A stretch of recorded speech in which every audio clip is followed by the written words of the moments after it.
Hi everyone, Windows 11 setup, and I'm stuck here.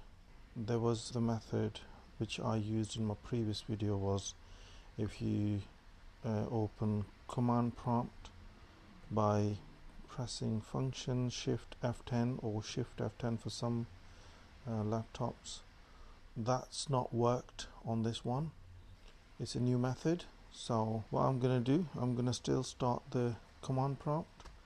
So instead of doing /bypass nro, I'm gonna do dot space ms hyphen -cxh colon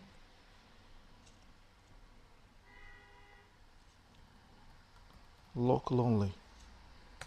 That's all, and you get this prompt. You create the user and press next, and that's all.